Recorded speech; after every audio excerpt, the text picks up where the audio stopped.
3 days after I gave birth, my husband finally showed up, but he wasn't alone. He brought a woman I didn't recognize with him. I was shocked, but I managed to ask him, "Who is this woman?" He smiled and said, "She's my girlfriend, or better yet, my future wife." "What do you mean?" I asked, confused.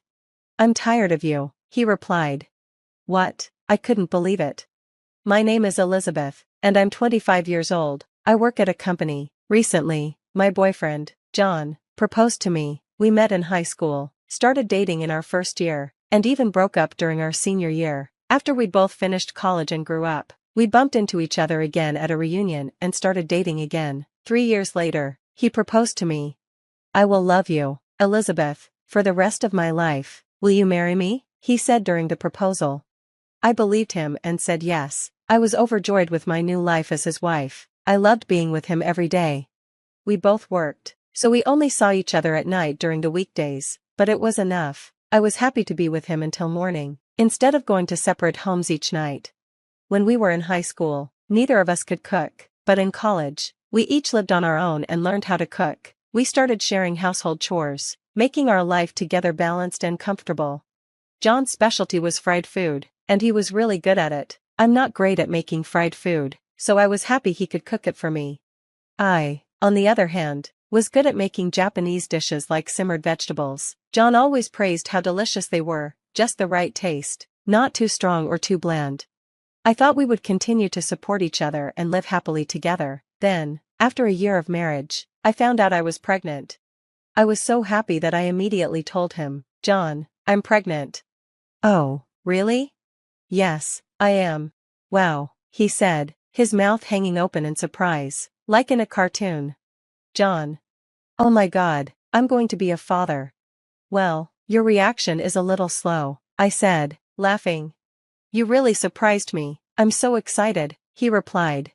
"I'm excited too, but now we have to work hard for our baby." John was thrilled about the pregnancy. I knew I'd enjoy raising the baby with him. At first, he was very concerned about my health. "Elizabeth, take it easy, okay? If it's too hard, you can quit your job." "Thank you, but I'll try to work until my maternity leave," I said. "Okay, I'll take care of everything at home." "Thanks." With his help, I was able to rest well through the morning sickness. As I got closer to my due date, things started to change. My husband began coming home later and later. "Did you work late again today?" I asked when he got home.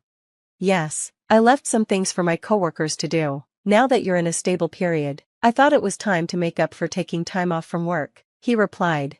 "I see, so, you stayed late even though you had overtime to do?"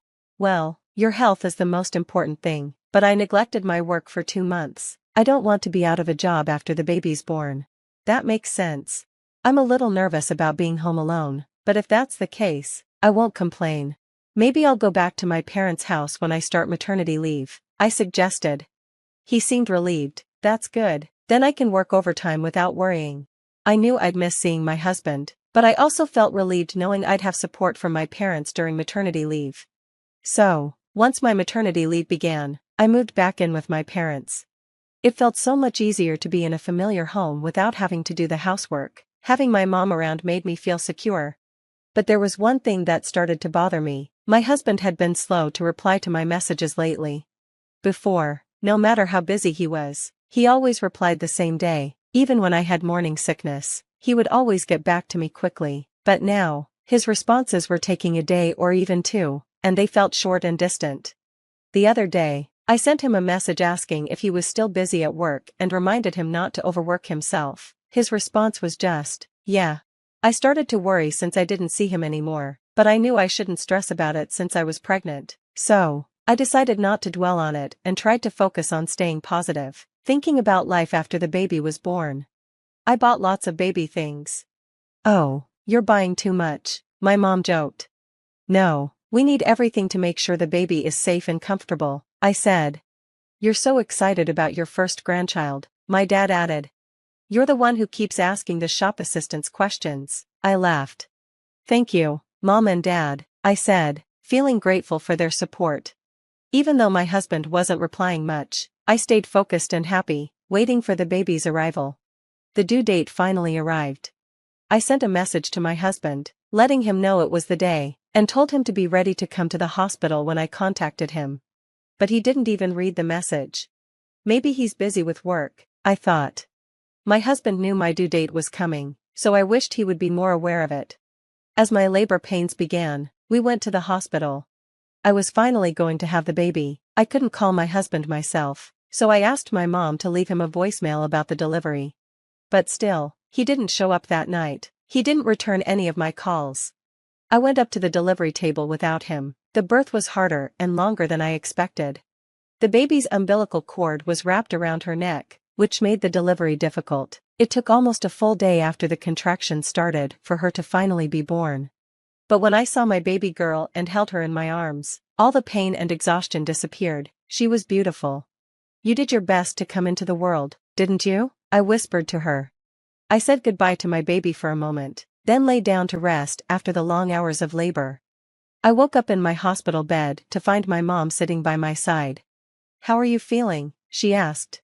"I'm okay, I feel pretty good," I replied. "I'm glad to hear that. Mom, what's wrong? You don't look well." She sighed. "I haven't heard from John since you gave birth." "Yeah, that's true. What's going on with my husband? We just had a baby." I was furious. Why hadn't he come to the hospital? I'd sent him a message saying the baby was born, but hours later, he replied saying he could come in 2 days. Why can't he prioritize coming here? I muttered. Before the baby came, I'd tried not to let myself think negatively, but now that the baby was here, I couldn't hold back my frustration. Why can't he come now, when his own child is born? Shouldn't he be here? I was boiling with anger. Is his work that strict? I sent him a message, putting all my anger into it, but he only read it and didn't reply. What's going on? He was so happy when I told him I was pregnant, but now he seems so distant. My parents were also upset. My dad said he'd give John a lecture when he saw him. Finally, 3 days after the birth, John showed up, but he wasn't alone. He brought another woman with him. I was so shocked I couldn't even speak at first. "You look well," he said casually. "Then don't message me like you're being chased," I shot back. He'd come with another woman, and now I had to deal with his cold attitude. I was stunned but managed to ask, "Who is this woman?" John smiled and said, "She's my girlfriend, or better yet, my future wife." I couldn't believe it. "What?" The woman next to him laughed and tapped his shoulder, saying, "What do you mean future wife?" I'm embarrassed.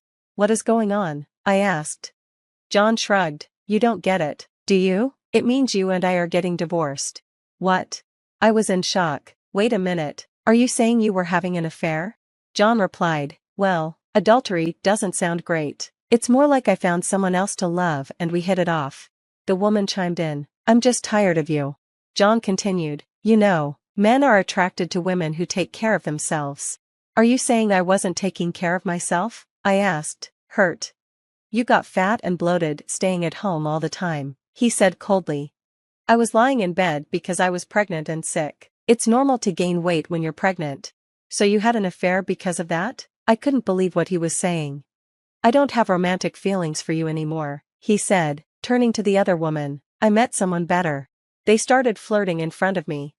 "I've had enough," I muttered. "Okay, I'm done. Just get the divorce and leave already," he snapped. "I'll leave without you having to tell me," I said, trying to hold it together. And with that, John and the other woman walked out of the room, without even looking at our baby. He didn't even ask about the baby's gender. It was clear he didn't care anymore. I was left there, mentally drained, feeling like I was going to have to raise our child alone. As I sat there, feeling down, the door to my room opened. "Huh?" I jumped, startled. It was John's mother, my mother-in-law, who walked in. "What are you doing here?" I asked. "Elizabeth, I'm so sorry for my stupid son," she said, her voice full of regret. Apparently, she had seen John and his new lover in the parking lot. After questioning him, he told her exactly what he had told me. She said she sent the woman home and then dragged John to the hospital to face me. "How could you do this? You had an affair with another woman while your pregnant wife was waiting for you, and now you want a divorce?" My mother-in-law's voice was full of disbelief and anger. "You have no idea how many times your father would have hit you if he were still here." I felt my heart sink, knowing what she was referring to. My father-in-law had passed away a few years ago. I didn't have a choice. She approached me, and I fell in love with her, my husband said, avoiding looking at me. How could I have married a man like this? I whispered, my voice trembling with hurt. My mother-in-law, still angry, looked at me. Elizabeth, do you still want to stay married to John? I didn't hesitate. No, I want a divorce now. She nodded, her expression softening a little. Well, that's fine. John, hearing that I wanted a divorce, seemed almost relieved. He didn't seem to care at all. But my mother-in-law wasn't done. Then you're going to pay alimony for your affair and child support. What? John looked shocked, as if he hadn't expected this. Of course, she continued, you committed adultery, you need to take responsibility for that, and if you divorce Elizabeth, I'll stop sending you money. John was baffled. What do you mean, sending money? My mother-in-law shot him a look of disbelief. Elizabeth didn't know about this? His income is so low that he asked me to send him a few $1,000s every month to support his life with you. I was stunned. I had no idea. John had a low salary, but I had always made more than him. I was the one covering for his lack of income, and now I found out that he'd been using the money his mother sent him to fund his affair. My mother-in-law's anger flared. I'm going to make you pay me back every penny I've given you. I'll cut all ties with you. Don't ever come back to my house again. John tried to protest, but she wasn't having it. Elizabeth, I'm so sorry for this mess. I'll help you find a good divorce attorney. You can take as much as you want from this guy. Thank you, I said, feeling a sense of relief that I wasn't facing this alone. My mother-in-law left with John, and I knew I had to get everything I was owed. I demanded divorce alimony and child support from John, and of course, I also went after his adulterous partner. John's life fell apart after that. He had deep debts, and without his mother's support or the money from his affair, he was left alone and broke. He spent his days paying off alimony and child support, living in poverty, with no one to turn to. As for me, I moved forward. I returned to work as a single mother, doing my best to raise my child and give her a good life. I stayed in touch with my mother-in-law, who was now a part of my life and my daughter's life. My ex-husband might have been in, but I could thank him for one thing: he had introduced me to my amazing mother-in-law.